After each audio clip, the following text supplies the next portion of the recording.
From the Library of Congress and the Smithsonian National Museum of African American History and Culture. Introduce everything. Just tell me when to start. Okay, and go ahead. Today is Wednesday, November 17th, 2010, and I am sitting here with Dr. Myrtle Gonza Glascoe for an oral history interview on her involvement in the civil rights movement. Dr. Glascoe, you were born and raised in Washington, D.C. Can you tell me about some of the early instances in your life that contributed to your involvement in the movement?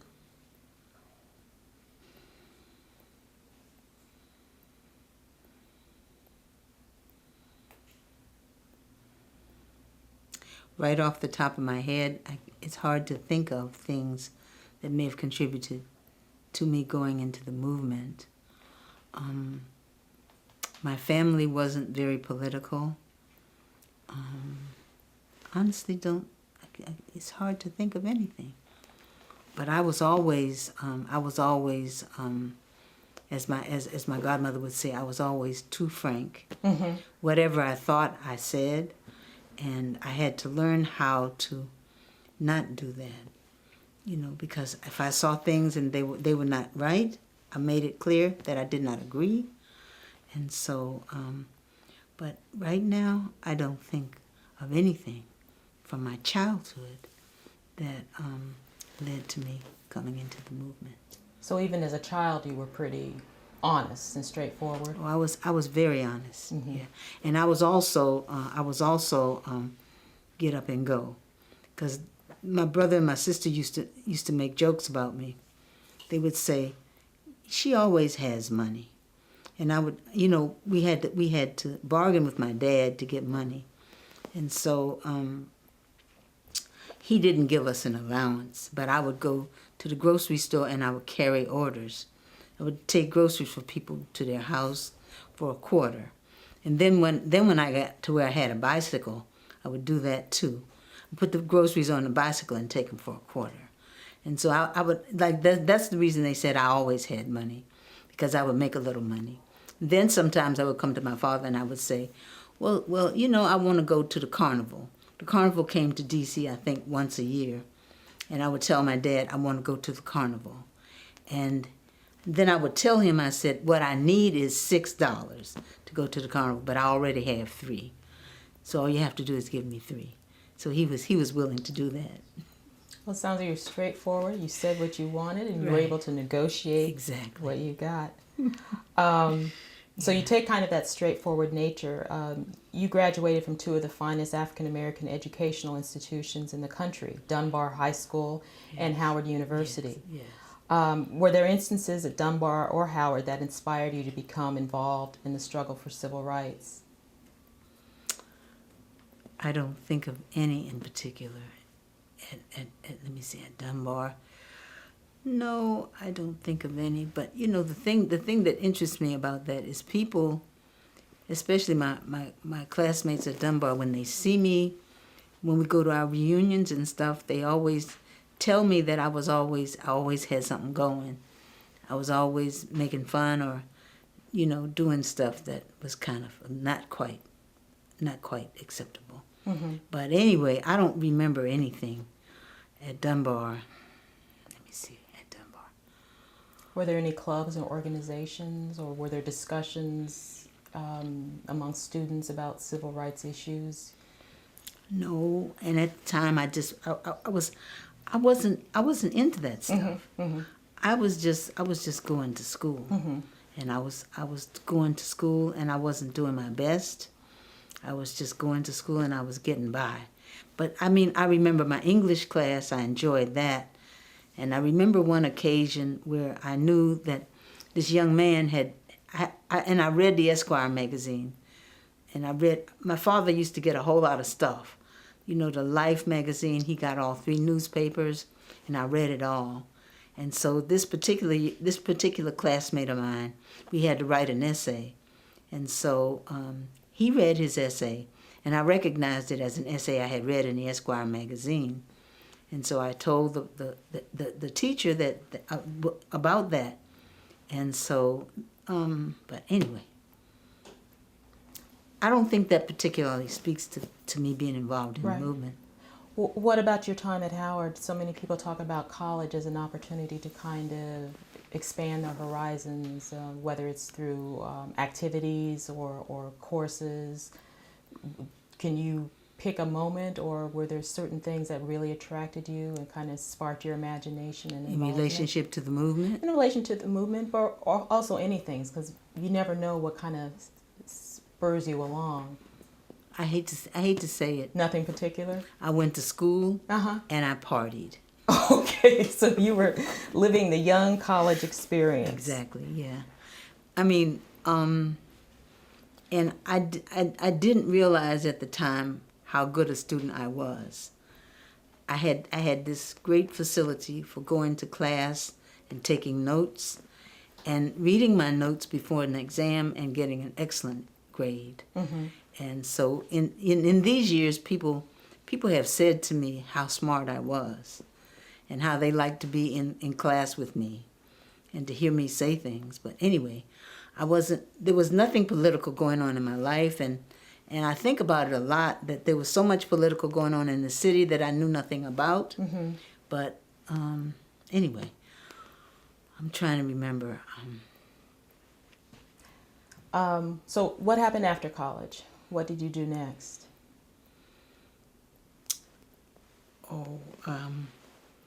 I took a teaching position at a Catholic high school in right after college. I was a health and physical education major. Okay. I took a teaching position right after college at a boarding school for young black women, and that might have fired me up because I was aware of how discriminatory the nuns were to our young girls. And they had these strict rules and regulations. They wouldn't let the girls dance, or if they did let them dance, they screened all the records, and the records that the girls really wanted to dance to, they couldn't dance to those. And so I was a health and physical education teacher, and one of my phys ed sessions was devoted to dancing. And I saw to it that the records that the girls wanted to dance to, they got to dance to those records. Mm-hmm. And of course, that probably added to the fact that there were some other things that happened that, and they asked me to leave before the end of the year. I had a young lady to ask me one day in class, could she get pregnant by kissing? And so I stopped the class and I diagrammed how she could get pregnant. And they didn't like that? No, not at all. And so anyway, they didn't get rid of me right away, but I also was expected to go to Mass. And I would go to Mass, but I couldn't handle it. Mm-hmm. And so I stopped going to Mass. And then one day I was sitting in my room and I was knitting. And I took up knitting while I was there because it was an isolated place. And my room was way up in the top of this castle-like building. And I was knitting, and a knock came on the door. It was the Mother Superior and the principal of the school, and they both said to me, they had prayed for me and prayed for me and prayed for me. And they had come to this unfortunate conclusion that I had to go. And they said, you have to go by tonight. And so I then said to them, well, this money that I'm making here is scheduled for me to go back to graduate school. And if you cut me off now, I won't be able to do that. And so by the time I finished, they agreed to pay me for the rest of the year, just leave. Still the negotiator.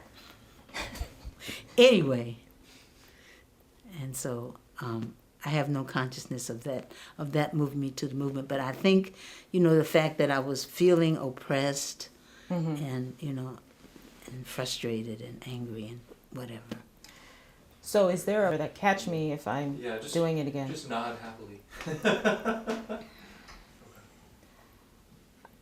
We're rolling again. Okay.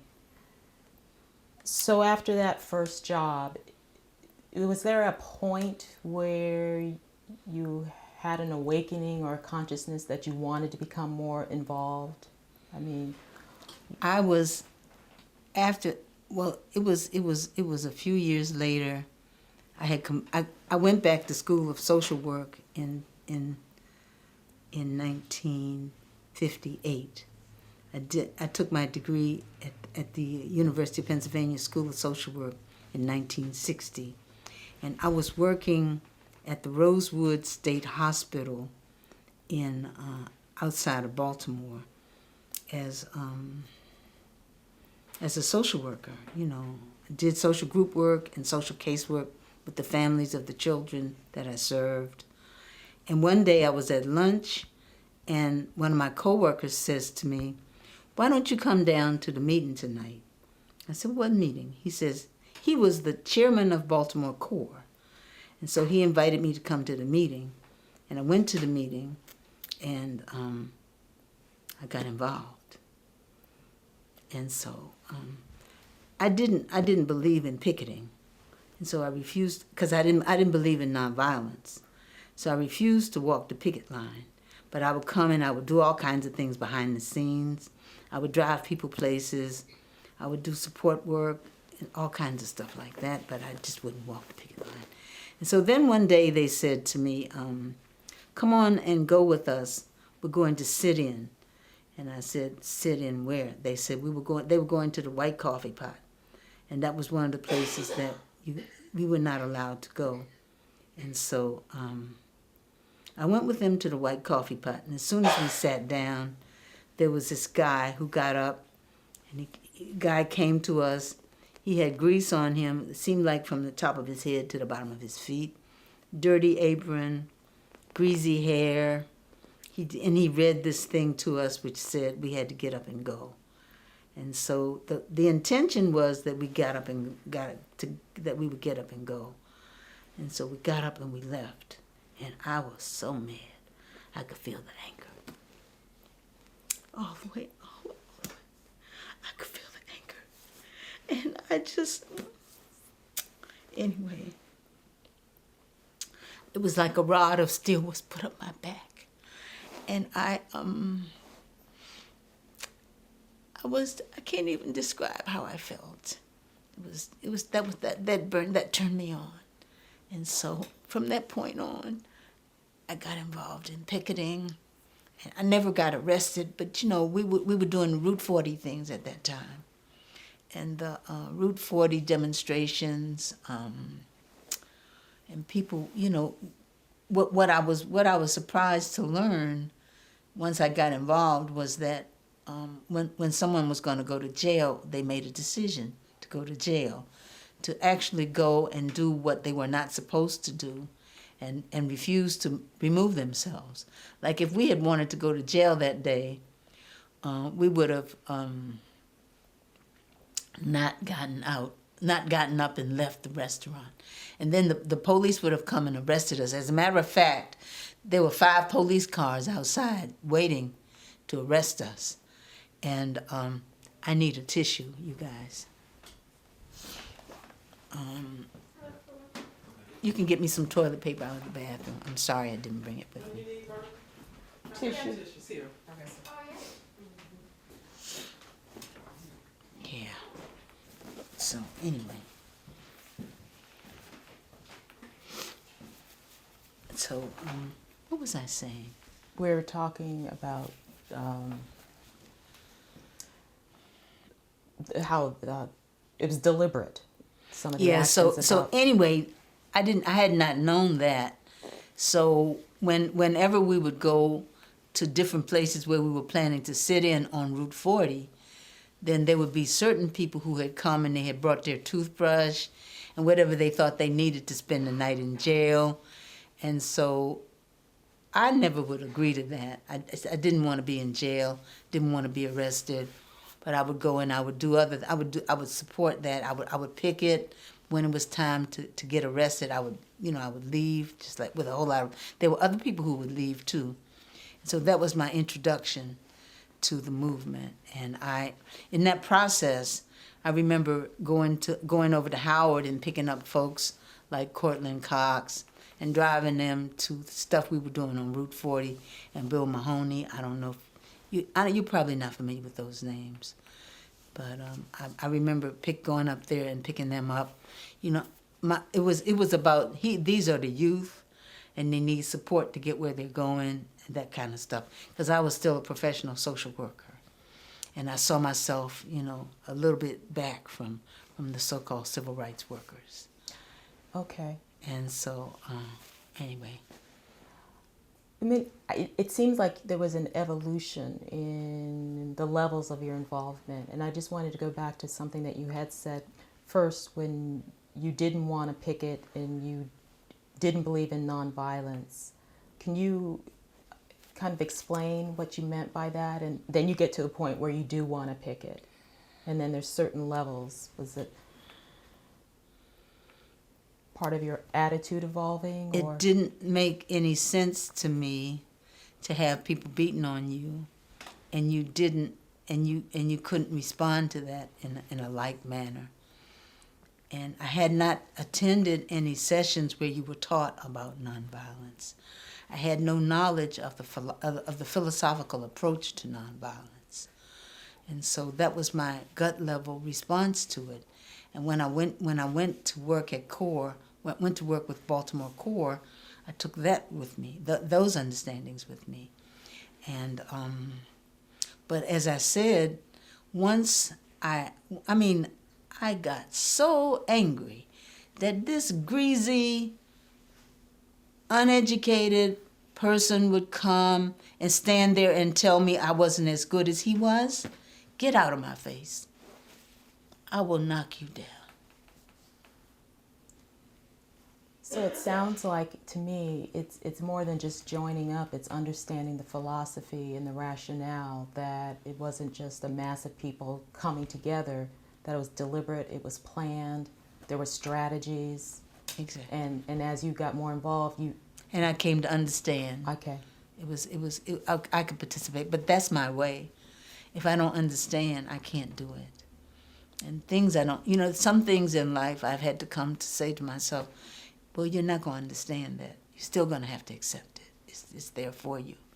And it's for you, and you need it. But even though you don't understand it, and I'm talking about things spiritual right now, there's so many things that we don't understand, but they happen, and we're surrounded by those things. And it's to our benefit to choose to make ourselves available to those things, to open ourselves to receive on that level. Yes. How did you come to make your way south to participate in the freedom movement? Well, I left Baltimore in the summer of 1962 to take a position in Los Angeles, California, working with emotionally disturbed, delinquency-prone youth. And when I got to Los Angeles, I reconnected with CORE, and I continued to attend CORE meetings, and like that. What was the question you asked me? How you ended up making your way south. Okay. So you went from Baltimore to LA. I went to Baltimore to LA, and then as part of my work, as a result of being connected with Baltimore CORE, I came into contact with Frederica Tier, who was a national officer for CORE. And she would come down to Baltimore sometimes, and we became good friends. And so once I was in Los Angeles, and she was living in San Francisco, and so I went up to visit her one time. And she introduced me to Mike Miller, who was the Student Nonviolent Coordinating Committee chair of the support group there. And so I met him, and I liked that area. And so when I completed I had a temporary job at in Los Angeles. So when that job was over, I moved to San Francisco, and I began working with the Student Nonviolent Coordinating Committee Support Network there. And so right now we're in early 1964, and so I went up there, and so I was in San Francisco during the summer of 1964, and Mike would go down. Mike was in the South, and he brought all kinds of stuff back for me to read, and so he in effect, I mean, it's almost as if he had a plan to educate me. I don't know that he did. But all the stuff that he brought back lots of papers and all those things, and I read. It was like I was eating dinner every day. I was reading so much. I enjoyed it, and I got to understand what people were trying to do in the South. And then, from time to time, somebody would come out, and so I got to meet lots of people. I got to meet Larry Lawrence Guillot and Ivanhoe Donaldson and Mrs. Hamer. One time we had a workshop and Mrs. Hamer came, and I had to drive her around in my car, and I was so excited. I was just thrilled. And she was just as down-to-earth as she could be. As soon as we got away from all the folks, she pulled out her tobacco, and she stuck it in her mouth. She says, "Phew, now I can get me a good chew." Anyway, and so that spring, I was on a committee to choose people to go south. And so I'm still not at the point yet where I have released my professional social work stuff. I'm still working as a social worker. And so I'm on this committee. And you see, the thing that happened was that during the summer of 1964, so many young white people went down, and many of them did not want to leave. And so there was a lot of concern about who would come down for the 65 summer, and how would decisions be made to try to get more people who would fit in better with the way things were.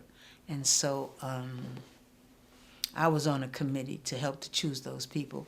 And in the midst of all that, I decided I was going to go. And actually my decision was facilitated by this young Chinese woman who worked in the office with me. And she had been traveling in Europe, and with her husband and I think 2 children, and her husband died, and there she was, with no husband and the 2 children, and so she had to come back, and she had to pick her life up and keep going. And so she and I got into this conversation. I was telling her how much I was attracted to being a part of the movement. And so she just looked at me. She says, "Well, why can't you go?" I said, I started thinking about all the reasons I couldn't go. And she says, do you have any bills? No, I don't. Do you have a husband? No, I don't. Do you have any children? No, I don't. And so then she says, "There's no reason that you can't go." So I just stopped right then. And I said, "Okay, you can go." And so that's how I did it. And I signed myself up to go. After signing everyone else up. Yeah. So anyway. Many people, and I think you alluded to this, who were born or grew up in the North have shared that they went to the South with the intention of only staying for a short time and then ended up staying for a long time. Did you have a plan for how long you were making the trip? Initially, I went as a volunteer for the summer.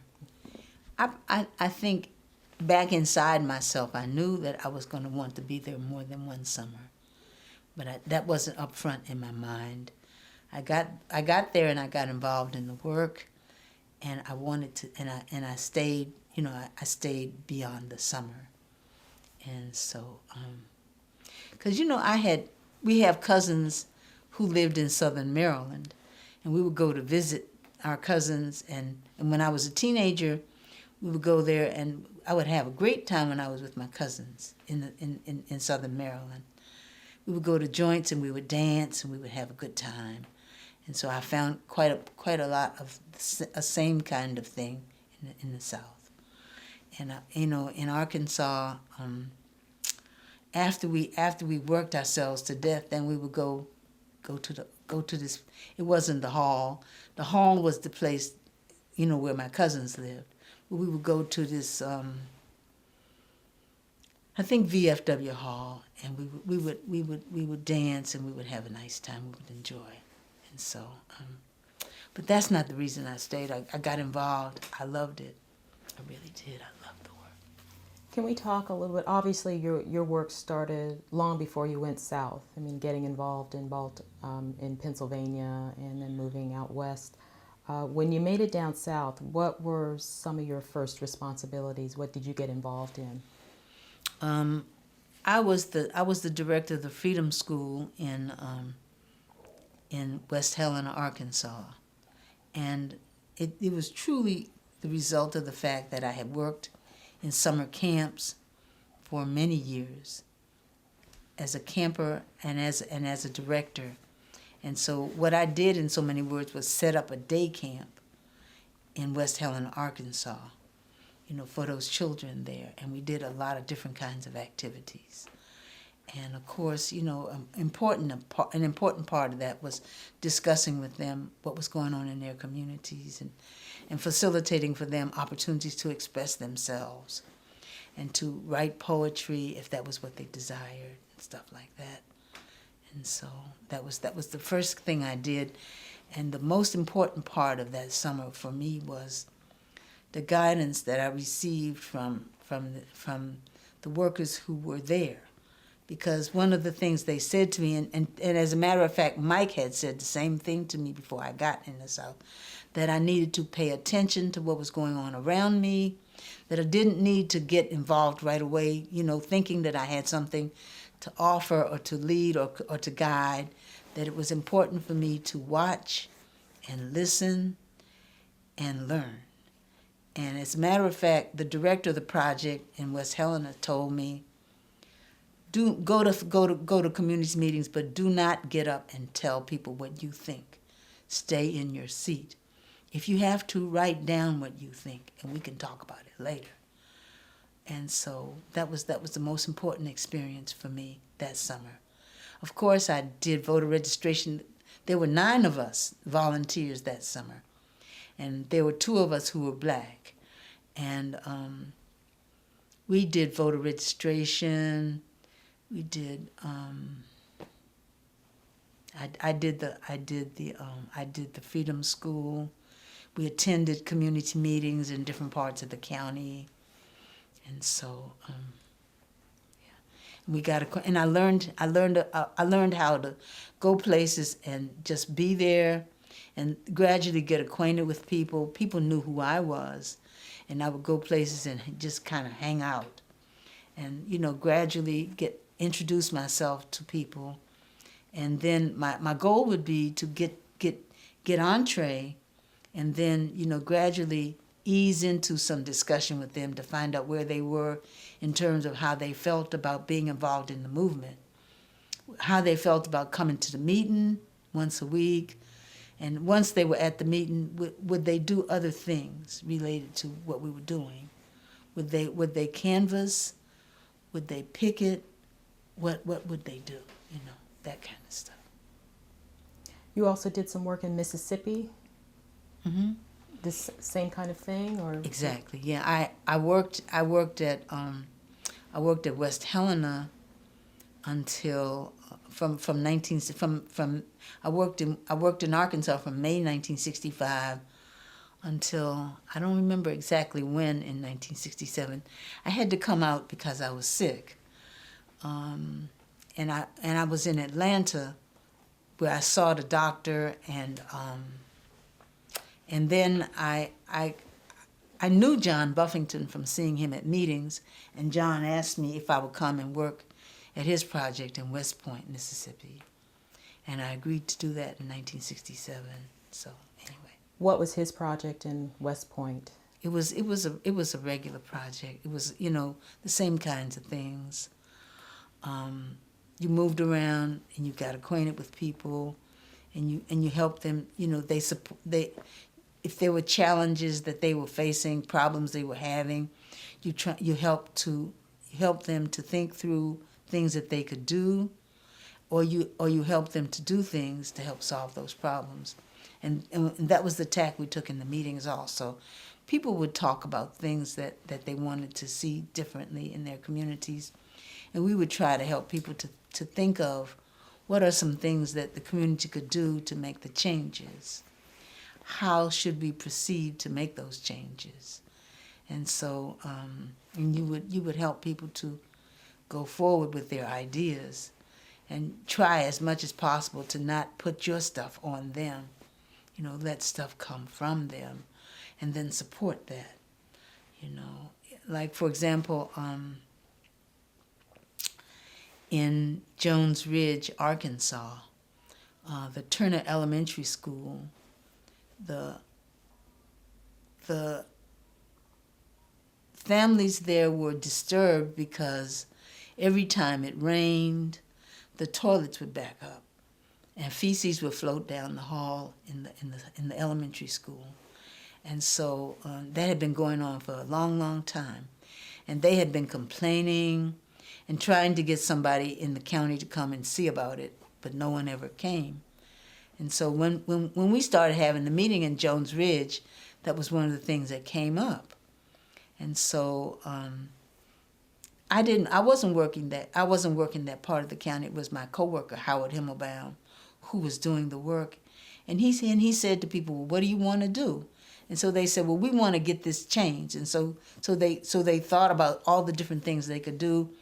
And then they decided, after they tried going back to the county and seeing about it again, then they decided they should go to Little Rock and go to the health department in Little Rock, which is what they did.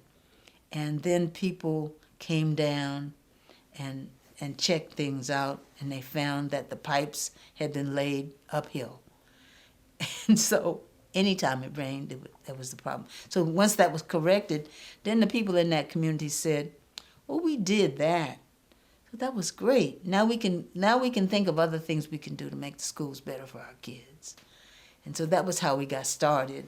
And actually, that energy took us to where people decided that they wanted to do a school boycott and to force desegregation, because at that time they thought that the way that their kids could get the best education was if all the children were educated together. And so they decided to go for that. And we spent a good part of the summer of 1966 moving around to different places in the county and having meetings and talking and building people's confidence up, so that when school started that fall, we held 1,500 of 1,800 black kids out of the segregated school for 6 weeks. And then the school district did capitulate, and they desegregated the schools. But I don't think I said that in any of my little accounts. But midway that process, I began to have different thoughts. I began to feel like we don't need to be doing this, because the hostility was so tremendous. There was great anger that, during the boycott, well, I wasn't there yet, but anyway, I began feeling like we should not be trying to get in these white schools. We should be trying to do our own school, make our own school what we need it to be. And I attempted to broach that with Mrs. Jackson, the woman who was the matriarch of the family that was central in all of these activities. She just couldn't see it at all. I mean, she was just so everybody was so caught up with, oh, we're going to finally get our children together. And what she said to me was, when our children get together, they will be fine. It's the children. The children are not full of hate. The children will love each other. And so, but what I was aware of was the fact that the anger and the hostility was so great that we just didn't need to be taking those chances. That was how I felt. And so anyway, but we went ahead, we desegregated. And I don't think it was 5 years later when I went over to see Ms. Jackson one time, and she says, Myrtle, all of my kids hate white folks.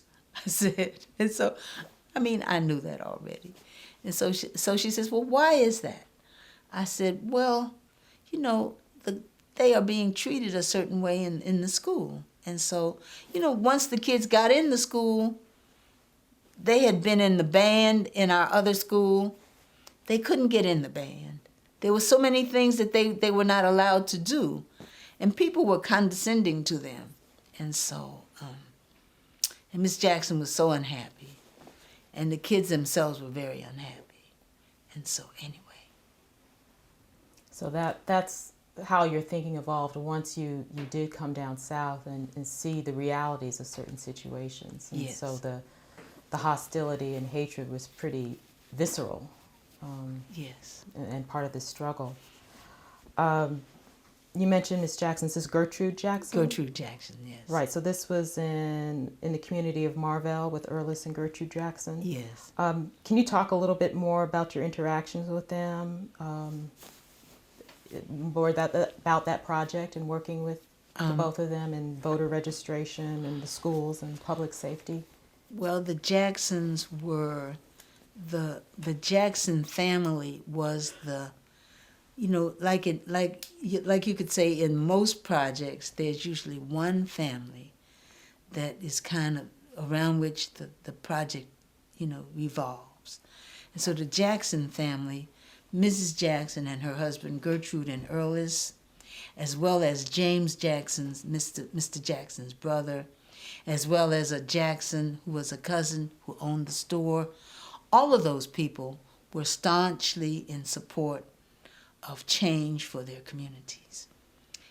And Erlis Jackson and James Jackson farmed together. They planted cotton, and I think they planted soybeans. And there was one instance where they were getting ready to harvest their cotton, and sugar was put in the gas tank of their cotton picker. They went out to crank it, and they found that the sugar was in there. And, of course, the engine was destroyed. And so Mr. Jackson, Mr. Erlis Jackson and Mr. James Jackson didn't get upset. They just stopped and took the thing apart, cleaned it, put it back together, and went back to work. And they just kept going like that. So, I mean, they were an inspiration to all of us. They were so strong, and Mr. Erlis Jackson and Miss Gertrude Jackson had 11 children, and they were just, you know, they were just practically fearless. And Miss Jackson had this kind of soft-spoken way, and she was easygoing, and I mean, as I've gotten to know her since then, that was just, in many ways, that was a facade, because she is powerful. So anyway. So what would happen was that one of the things I would do every week would be move around to different people in the community who were working with us, and just go and visit and sit with them for a little bit to see what they're thinking about. And actually I used that as my preparation for the meeting that we would have later that week.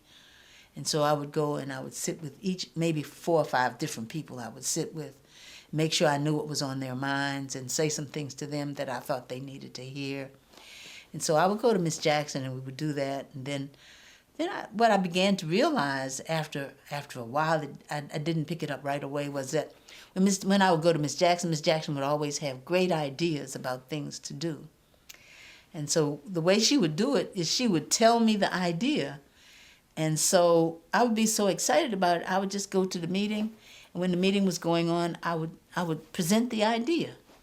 Then I finally, I backed up a little bit and I thought about it. And I said to myself, Miss Jackson is planting stuff on me, and she should be doing it herself. And so when I finally got clear about that, the next time I went to see Miss Jackson and she started her little process of putting these ideas on me, I said, Miss Jackson, this is your idea. It's not my idea. It's yours. And so this time when we go to the meeting, you're going to present that idea. I'm not going to present it. And so she said, no, I don't know how to present the idea. You are good at presenting the idea. You are the one that needs to do it. I said, no, Miss Jackson, you are the one who has the idea. And your community needs to know that you are the one who has the ideas. And you are the one who needs to stand on those ideas and help people to know how to do them. And so we went, that first time, I waited until she expressed her idea. It was kind of tense. But she did indeed say what she had on her mind. And then, you know, as time went on, she would do that more and more. But in the long run, it was Mrs. Jackson who pulled people together and got them organized, and they actually set up a community center. And it still is in existence. It's limping, but it's still there.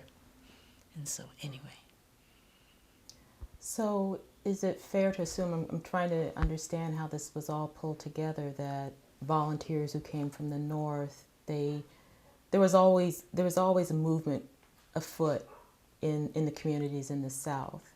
So what did the volunteers bring? I mean, it looks like you were looking for it to be a mutual process, that you spent time observing and watching and didn't want to insert yourself and come in there and say that you think you should do this and that, that you were very careful in working with the communities and letting the ideas come from them.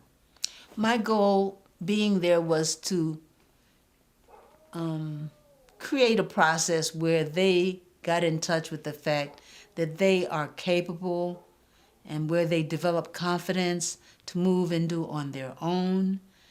And I saw that as the building blocks to them being in charge of their own communities and doing things for themselves. I have to say that where I was successful in that regard with Mrs. Jackson, she was one of the few people who were willing to pick up and assert herself.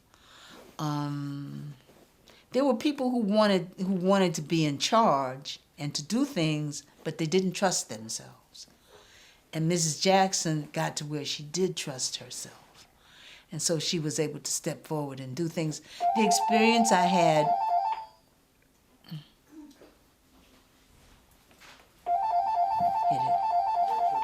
Some other community leaders didn't work the same way. Well, I mean, for example, now Mr. Jackson, you know, when it came to things that were related to what he had to do, you know, like for example, some people who get sugar in the gas tank of their cotton picker would just be, you know, devastated. But to Mr. Jackson and his brother, it was sort of like, this goes with the territory. Now let's just fix it and keep moving. But every time I came back to visit, Mr. Jackson would tell me stuff. Okay, it would be like, they didn't call me Miss Myrtle, but Myrtle, we still having these problems.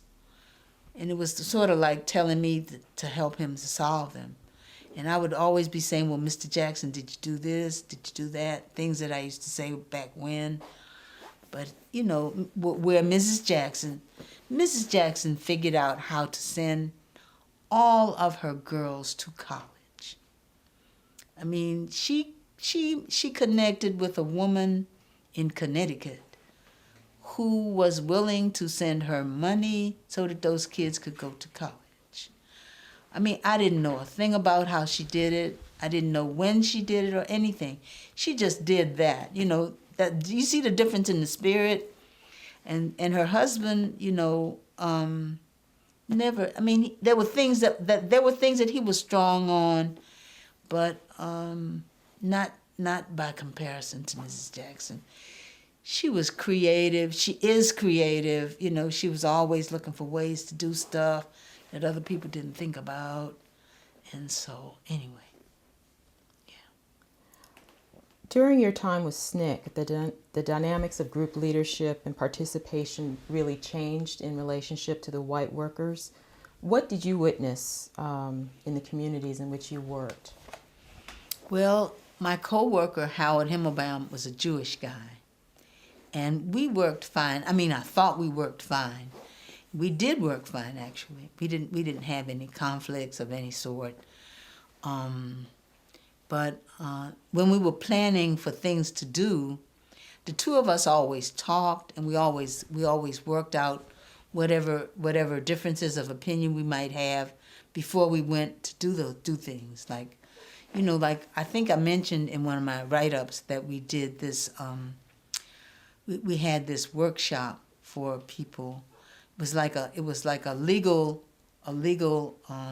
support workshop, where people who were trying to get on welfare and couldn't came, and a lawyer would talk to them. Anyway, I was saying that, I said that. But Howard attended the meeting in New Orleans where the decision was made that the white workers should leave the black communities and go and work in white communities. And when he came back, he just matter-of-factly said to me, Myrtle, I'm going to leave in X number of days. What we decided at the meeting was this. And so he told it to me, and he did indeed leave. And I was worried, I was scared at first. But once he was gone, I found that there was stuff inside me I didn't even know I had. And so, when it came time to make decisions, I was perfectly capable to make them on my own. I began coming up with ideas I didn't even know were there. And I was feeling very good and very confident. And so that doesn't speak to the question of him being a white person at all. It speaks to me. What my sense of what it was that I was deferring to him. I was in that traditional man-woman role, where the woman gives over to the man, and I didn't realize I was doing that. And so I discovered some things about myself once he left. And so, anyway. Do you have a sense what the larger discussion was? Because obviously it empowered you to feel that there was more that you could do and that you had the capability to be out there on your own. But did you, it sounds like you were kind of working on your own where other people were spread out all over the place. Did you have a sense of what some of the larger questions that people were asking in regard to making that change about where white workers would work and where black workers would work? Well, I understood entirely that it was difficult for black people to get to where they could feel comfortable doing things for themselves with a white person in a position of, to their way of thinking, of authority. Even though I did my best to say to people and to behave to people, you are in charge of your community. I'm here to help you to think about what you want to do and to plan for things that you need to do and to do those things effectively. It was fine for me to say that, but it was quite a different thing for people to fully buy it and not see me as an authority figure because I came from somewhere. I was a college graduate. I was actually a master's degree person at that time. And I had a level of expertise. I could talk well, I could write well. I had a whole lot of knowledge that people didn't have. So for them to rise up and also, not think of me as someone in charge, that was a challenge. And so if I had been white, that's even more of a challenge. And I understood that. I saw that. I didn't see it as clearly before Howard left as I did after he was gone. I saw it, and I saw how people had backed off and how they weren't as comfortable to be themselves around him. And so, of course, my position was not to rub that in his face because he had done many things in that community that helped that community. And I respected that, and I respected him. As a matter of fact, I like him. I'm still in touch with him. In many ways, we lived in the same house. He was like a brother to me. And so it's complex. Mm-hmm. It's not anything, it's not open and shut. But the part that could be open and shut is for white people to get to where they become aware of who they are and how they impact other people other black people. And for Howard was willing to pull himself back and do some reflecting to see how that was. I don't remember that we ever talked about any of this. But does that get closer to what you want me to talk about? It does. Okay. So it was not only a change you noticed in yourself, but you did notice a change with the community members you worked with. Oh, yes. Mm-hmm. Yeah. Yes. So how long did you spend in the South, or when did you finish your work with SNCC? I left SNCC in the fall of 1967, and I worked as a full-time worker until from May of 1965 until the fall of 1967. By this time, I'm in Mississippi, and I'm flat out broke, and there was an opportunity for a job in the Head Start program, and so I took that job. Yeah. Following your work, your formal work with the movement, you went on to write and teach about two of our most renowned African American leaders, W.E. Du Bois and Booker T. Washington. And between 1985 and 1993, you were the founder and director of Charleston's Avery Research Center. How do you consider these activities to be part of your ongoing contribution to the freedom movement?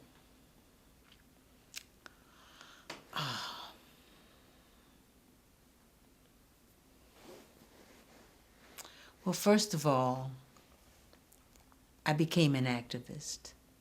When you become an activist, you don't give up being an activist. It gets inside you. And so, I approached things. I guess I was an activist when I was a kid because I went straight at stuff.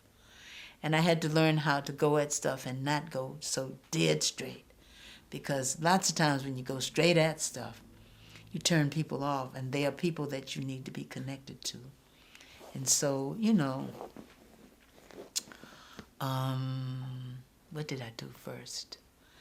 After I left, after I worked with it, I taught at the first thing I did that was not, I taught at Tougaloo College right after I worked in the movement.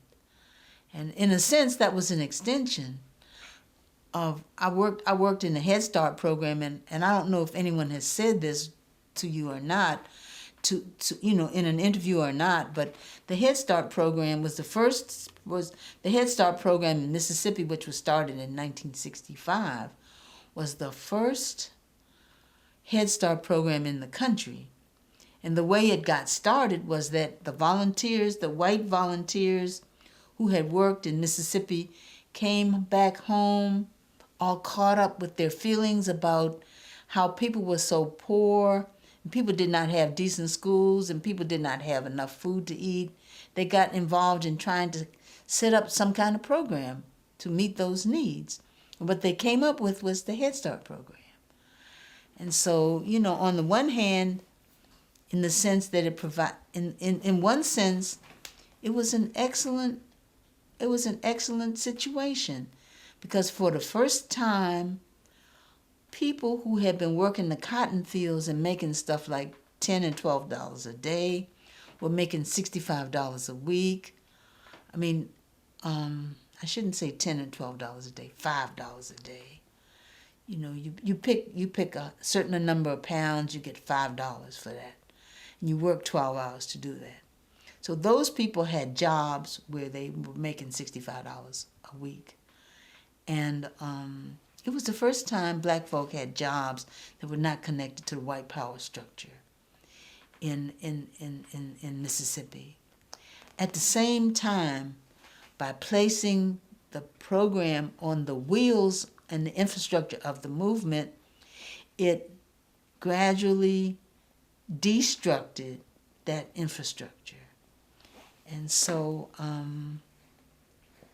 what I'm talking about is how people got together to create programs for their children before Head Start, and to work out ways to feed their children before Head Start on their own, out of their own funds. When the money came, then there got to be concerns about, well, who makes the decision about who gets the jobs? And how do, where's my tissue? It's gone. And how do people get to have these jobs? And so what you had was people who had worked together all through the movement being separated because so-and-so was on the board and he made sure all his family got the jobs.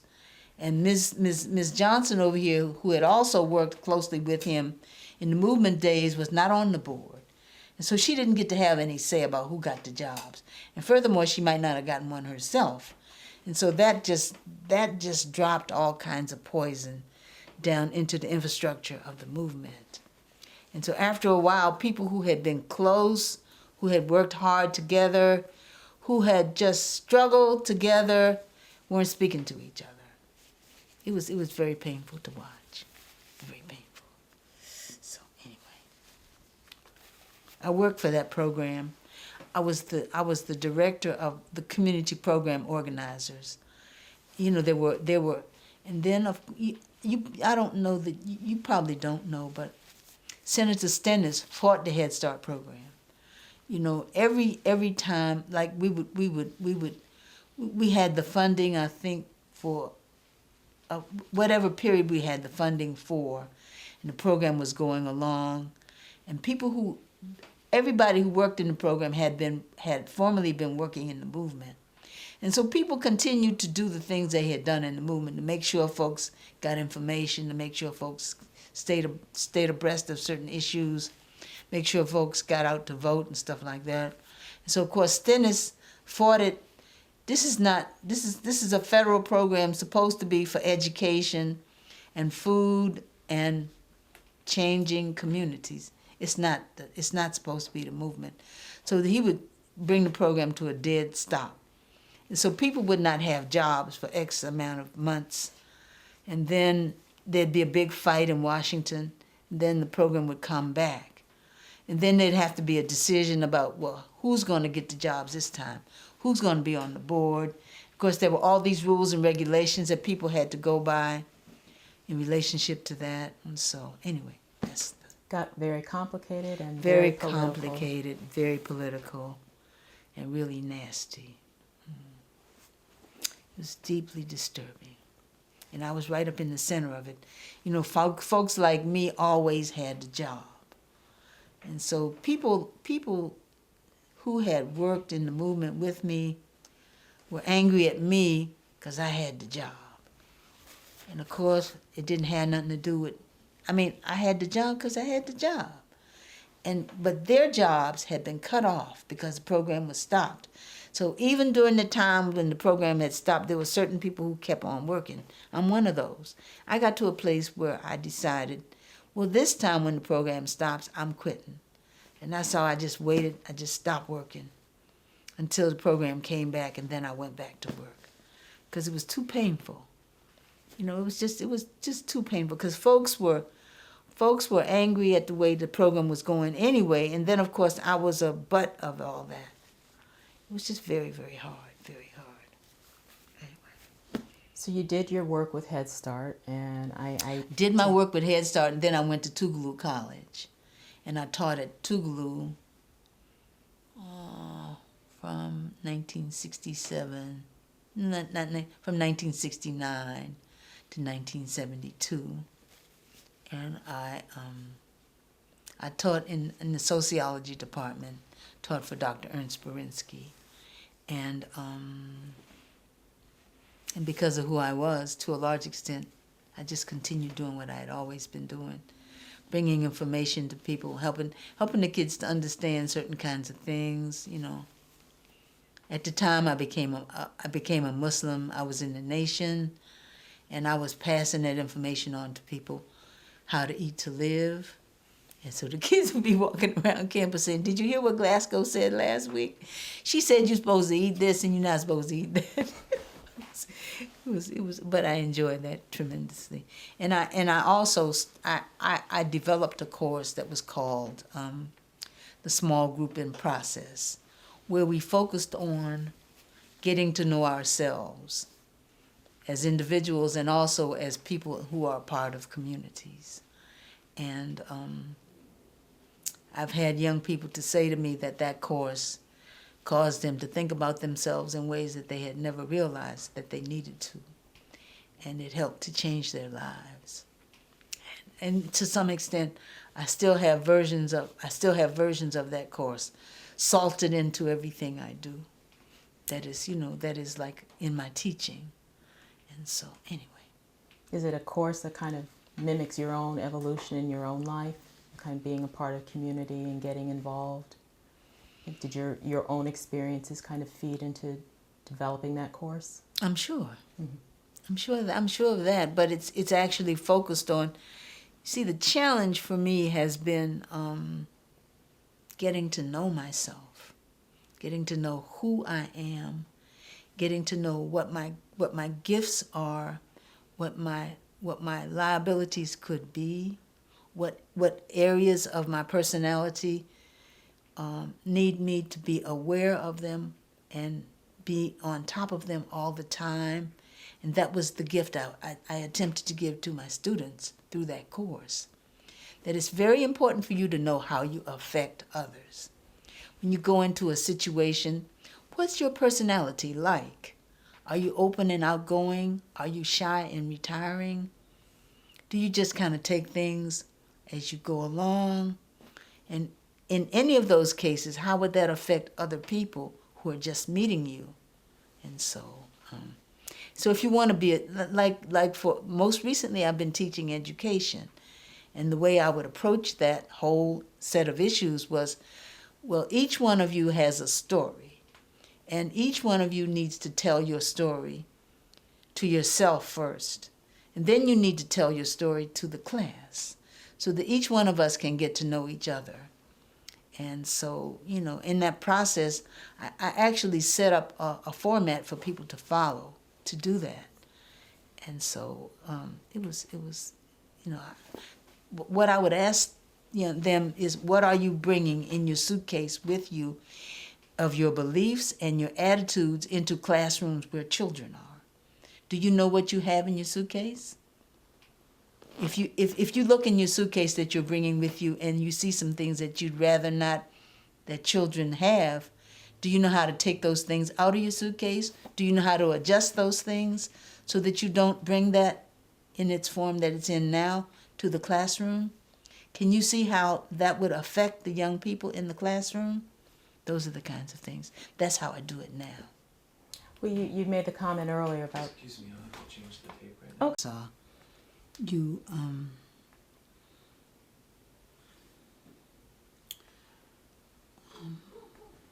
but I wasn't there on my own.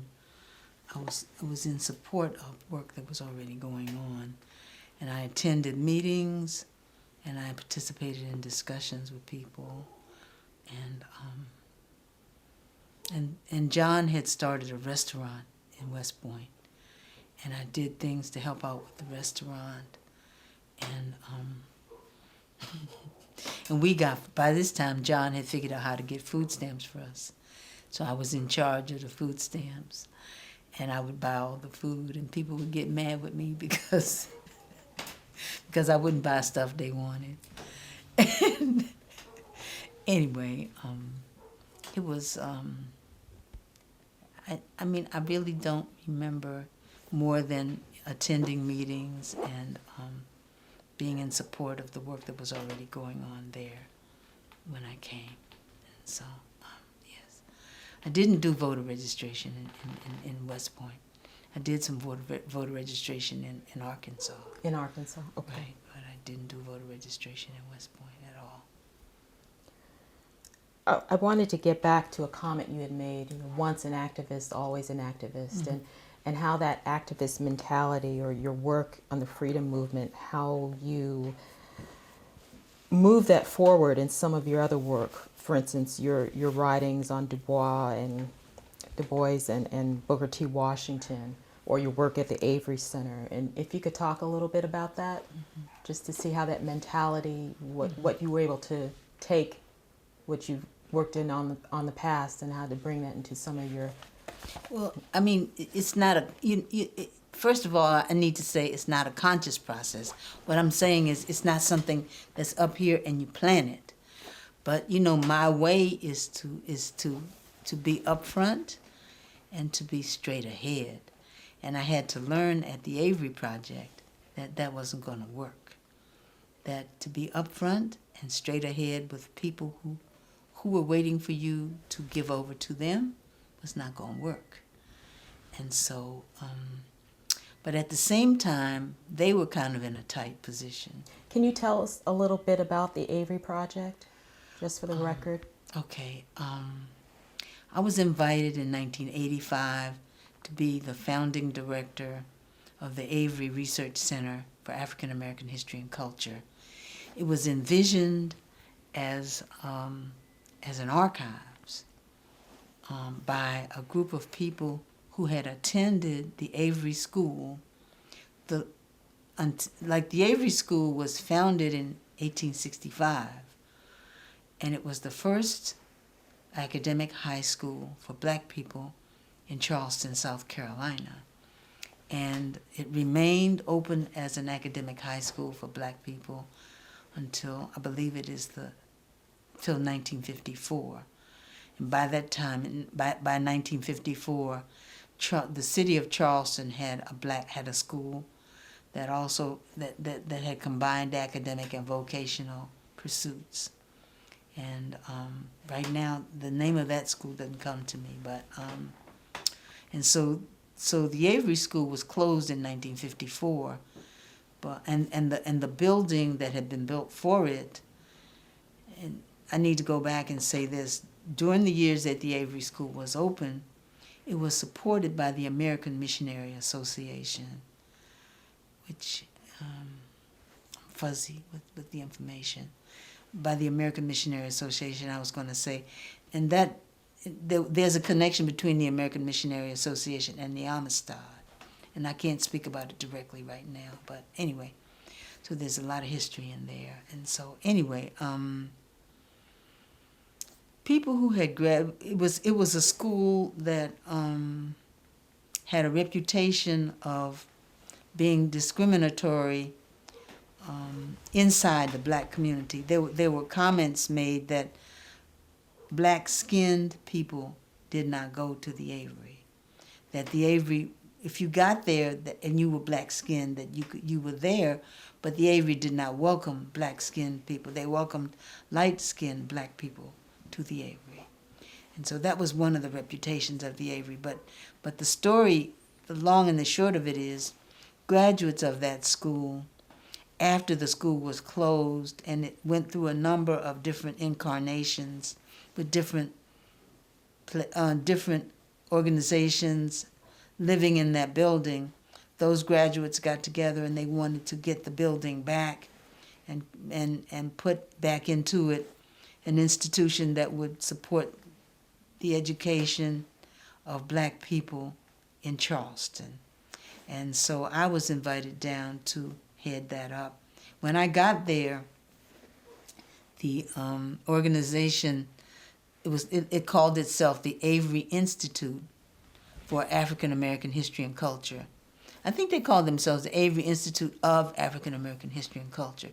They had written a grant and they had written a grant to the National Endowment for the Humanities and received a planning grant. And so there was a plan in place, and so my job was to bring that plan into fruition. And I went to work on that. When I came, the building was not in any way usable. It was sitting there, and it was deteriorating. And so, boy, oh boy. To go back and try to recap all that. You know, recap everything. But but what was clear to me when I first came was that because I I was given an office that was about twice the size of this room, and I was told, to work in that office. And of course, that first year, I had enough money to get me through the budget year. I actually had some money left over at the end of the year. So the first thing I started thinking about was, how was I going to spend that money? How was I going to make it worth the while of it being there? And so I purchased collections from Guy and Candy Carawan of the music of John's Island. I purchased that collection, and also the art, the photographs. I can't remember. You know all this, right? Mm-hmm. So that was my first purchase, and so I found out that was actually Guy and Candy came by to say hello, and we got into this conversation, and they started telling me about how the people on John's Island really did want those materials to be available to them, and so he talked about it as if I could, I would make this available. And so I said, well, Guy, I think I have enough money in my budget that I could possibly work on bringing those materials here. And so I did. And so I let him know shortly, and then we got this process going where we purchased the collection. I don't remember what we paid for it. We purchased the collection. We purchased the photographs. Was the guy's name Yellen? I don't remember what his name is. We purchased the photographs from him, and we purchased the music. I guess I don't know who owned the music. Anyway, we got it. So I got that, and I bought some furniture for my office. That was the way I used that budget money. And I got busy thinking about what kind of ways could we do other things to let people know that we were there and that we were alive. And so the first thing I did was to plan a conference on the work of black women in South Carolina. And of course, I think prior to that, I think I did that right in the beginning. And so at the end of the budget year, I found out that the folk in South Carolina who make decisions about who's going to get money and who's not going to get money had made a decision that since we didn't have any operation, there was no reason for us to have any money. And so they said that to me, and so I started telling them all the things that we had done and all the things I had intended to do. So they gave me a budget for the next year, and it went like that for the next couple of years. And then, with me planning, the program that Elaine talked about, the study of African American funeral and mourning customs. We also did that. We did that project, and Elaine worked with us in that project. And so we did all kinds of stuff until we had a building where we could do stuff in. Then, of course, as I was going along, we started working to do the building. We had to come up with a plan for how we were going to do it, where we were going to get the money from, and can't think of the man's name right now. There was a black person in the legislature, a black Charlestonian who was in the legislature, and he was instrumental in helping us to come up with a plan for how we could do that. And so, and the other thing that I didn't mention was prior to my coming, the organization, the organization of graduates had lobbied the state legislature and gotten a commitment from them to support the development of the Avery Research Center. And so, anyway, all of it is about how I was able to figure out ways to keep it alive until we actually got into the building, got the building going. And of course, part of doing that was the building had to be fully renovated. And of course, the college was doing that. And anyway, if I tell, what else you want to know about that? I could talk about that for the rest of the afternoon. Do you see that work that in working with this center for, let's see, what you were there? Do I see it as part of my activism?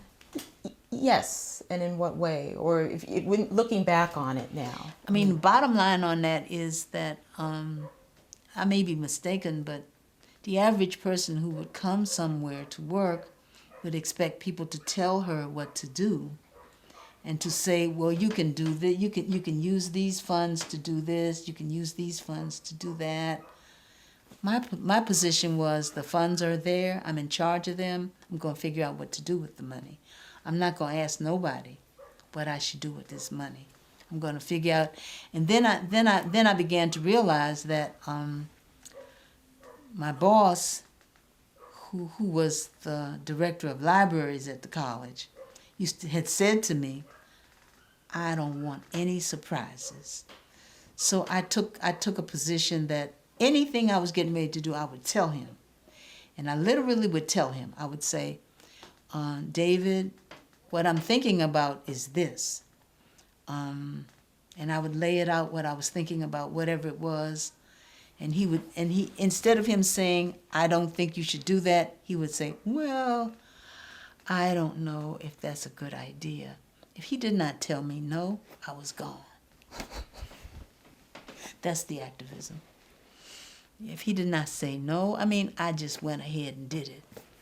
And so, which means that every budget I had, I spent all of the money when I was supposed to spend it. I bought books, I bought tapes, I bought equipment. I have a copy of the Du Bois papers there. I did a whole bunch of stuff. And so, it was about, we're going to keep this thing going, we're going to make it work, we're going to bring it to life. It's going to have a life. Literally, and of course that's where I ran into trouble with the school. It's going to have a life of its own. Because my position is, when you put something into action, it does create a life of its own. And your job is to see what that is and then to implement it. But the college didn't want that. The college wanted to put the Avery together. They wanted it to sit over there so they could say, oh, you see this lovely place that we gave the black people? Isn't it wonderful? It is wonderful. But it has a life of its own. If you're not going to honor the fact that it has a life of its own, I had to leave. I literally had to leave because I got to a point where it was clear to me that the college wanted me to sit there and move papers. Because I was interested in an oral history project. I was interested in having the freedom to see what needed to be done and getting out there and doing it. This is an institution that is here for black people. And it goes out to find the black people and to do the work that the black people need to have done. You don't bring me in here and set me up in this place and then tell me I have to have this hat on my head that's going to keep me from seeing stuff. Nope, you don't do that to me, not me. And then, of course, I went over to the college to teach in the School of Education. And they gave me a syllabus to teach the introductory course in education to people who are going to be teachers. And the first thing I noticed was they had nothing in there about anything except white people. So by this time, in education circles, we're talking about multicultural. So by this time, so the first thing I do in that course is to introduce Native people, African people, Asian people, all of the different permutations of that. And I don't ask them, can I do this in my course? In so many words, when people would ask me, I say, I don't know how to teach the course unless I teach this. Do you see who I am?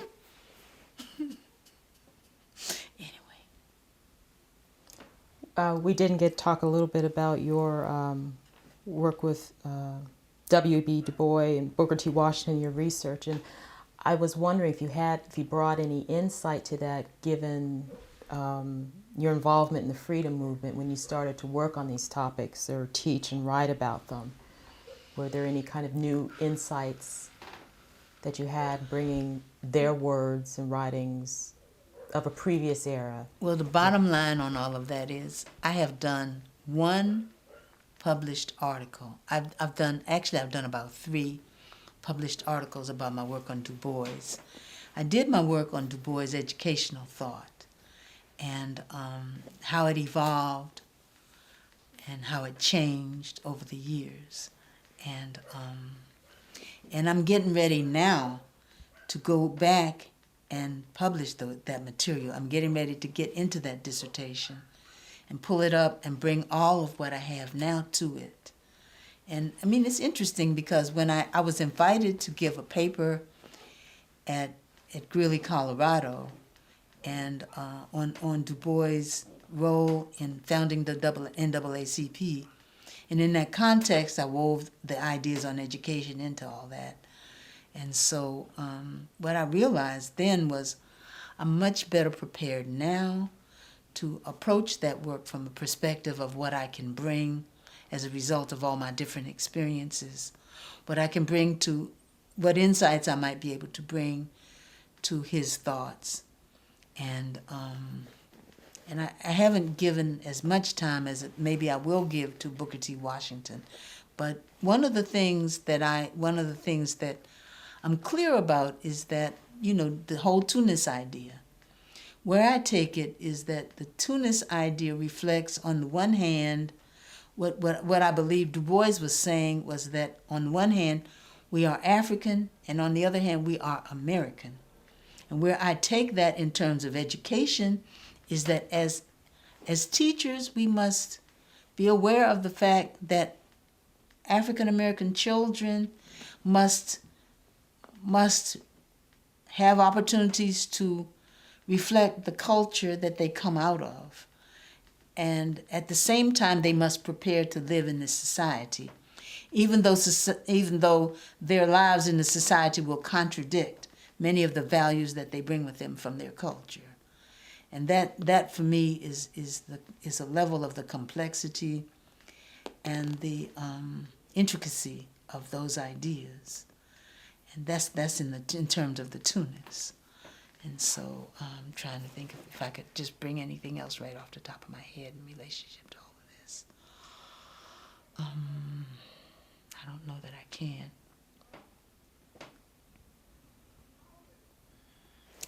And I see myself connecting to Du Bois' ideas about what we'll call the talented 10th. You know, you know that in the beginning, he envisioned this group of people who were, he envisioned the talented 10th in terms of what they were bringing as well as who they were in terms of the class base for it. And you also know that later in the 1930s, he got to the point where he began to say, well, the way I approached it in the beginning doesn't work. And what I want are the most talented and the most gifted of our young people to come forward and be ready to serve. And the way to get them is not to go about it in the way that I was going before. And what I see now is there's so many things that are going on that are about those of us who have must turn around and give. That's what I see. And I will have an opportunity to write about that later as I take that work to publication. In your perspective, are there lessons to be learned or to be passed on based on your involvement in the freedom movement to young people to today? Are there some things that worked then that won't work now? Are there some lessons to remember from them that we need to, people need to implement now? What would you say in that regard, given the current climate of things? What I would say is that our struggle is to fully prepare our young people to know, on the one hand, who they are as individuals and as members of a particular community, and at the same time enable them to see clearly what the society is about, to see the contradictions between who they are and as members of a particular community, the contradictions between that and what the society says it is, what the society purports to offer, and to prepare those young people to live and to survive in the context of the reality that we face. That's what I would say. Thank you very much.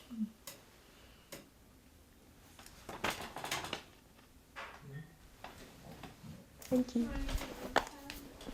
I learned a lot. Did you? I like the details. Oh, thank you. I like the details.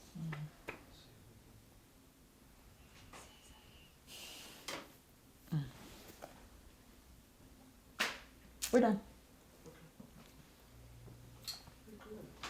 Thank you both. If we can just sit and be quiet for maybe 15 seconds, just for room tone, so we can blend that into the interview. Thank you.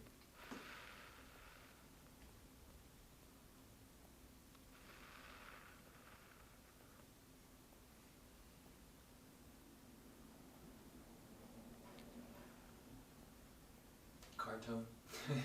Okay, thank you very much. Anyway, I don't know what we're in such a dilemma. In so many words, our children are lost. The so-called desegregated education is not serving us. It does not prepare our young people for the lives that they need to lead in this society. And furthermore, there is no place except that we do it ourselves where our children can know and understand what's going on in this society. How the oppression is still here, it's alive and well, and it surrounds us and it eats on us. So, and my challenge, and the challenge I think that faces all of our people, is number one, to accept the fact that the racism and the oppression is here. It's alive and well. It's not going anywhere. And that our job is to do the same job our ancestors had to do. Is to face it, accept it, and work out ways that we're going to have decent lives in spite of it. And what that means is, on the one hand, we're going to know who we are. We're going to know what we can do. We're going to have skills to do it. At the same time, we're going to know about this thing that calls itself a society, and what it is, and how it functions, and how we fit into it or don't fit into it, so that we can manage our lives in it. Because we can't go, we ain't got no place to go. You know, one of the most exciting things I've heard lately is how the Universal Negro Improvement Association, Marcus Garvey's organization, is saying we need dual citizenship. We need citizenship in an African country, and we need citizenship here. So that, you know, those people who will be able to can pick up and go someplace where they're not going to be the enemy, where they're not going to be treated like dogs. Anyway. Myrtle, Yes. you started talking about the education system and how you feel like it has failed to provide the kind of education that African American children need. Can you say some more about it? Well, first of all, the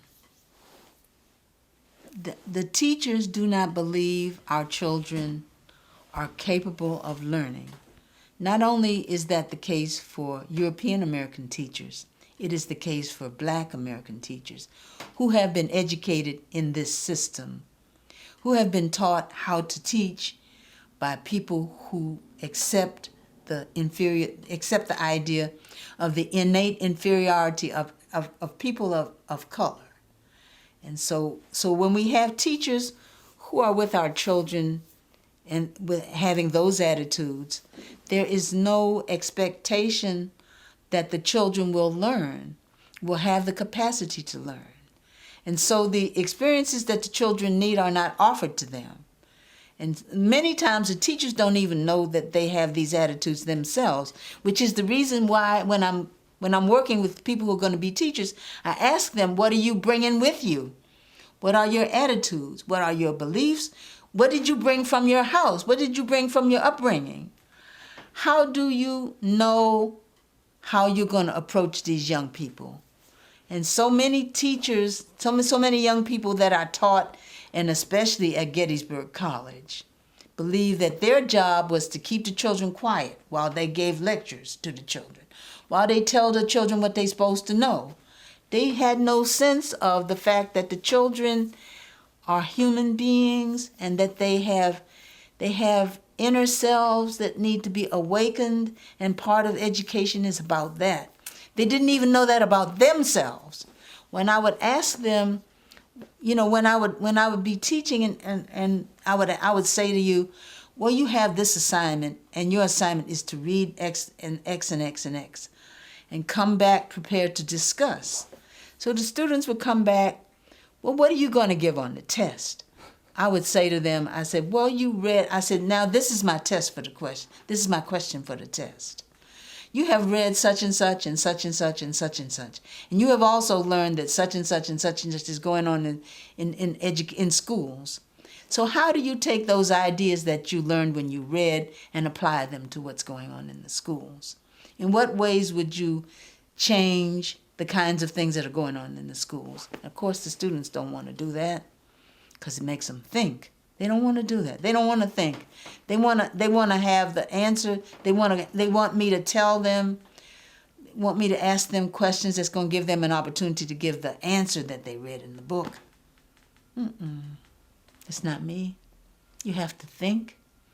In order for you to teach my child, you have to be thinking, because my child has to learn how to think. If you don't believe in yourself and you're not able to think, how are you going to teach my child? You can't.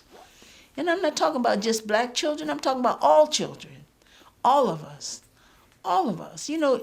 And in this society, poor white children are in as much trouble as black children are, and other children of color. And so, anyway.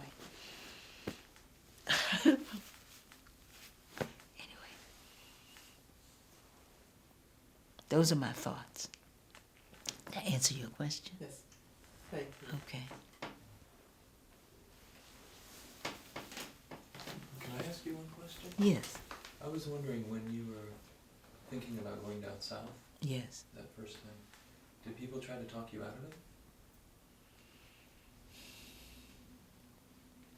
I didn't tell anybody. I just went ahead and did it. But of course, my mother came down to visit. When my mother got there, she was, I mean, I met a new mother. She behaved like she was an activist. And she was going around talking about what her group was doing things. She was a nurse, and her group of nurses had decided that they were going to find clothes and package them and send them down to us, which was fine. And so she went around telling everybody, and everybody was talking about, oh, mother's just like, the daughter's just like the mother. And then when I got home, my mother looked at me. I hadn't been in the house 5 minutes. She says, you will never get a husband down there. And I didn't have enough sense to say to my mother, well, Mama, I didn't go there to get a husband. I went there to do some other things. Yeah. So anyway, no one actively tried to deter me. Matter of fact, as I remember, some people thought I was courageous. Are you going to do that? Yes, I am. And they thought I was courageous, you know. But I wasn't at home. I was in California. My family was back in D.C., but my family wasn't happy with me being there. My godmother was she understood what I was about. She was good with it. But my mother was, as I know now, my mother was terrified. She was afraid for me, and she was worried about me, and she wanted me to be on the path that she thought I needed to be on, which was going to get a husband and getting married and having some kids. This has been a presentation of the Library of Congress and the Smithsonian National Museum of African American History and Culture.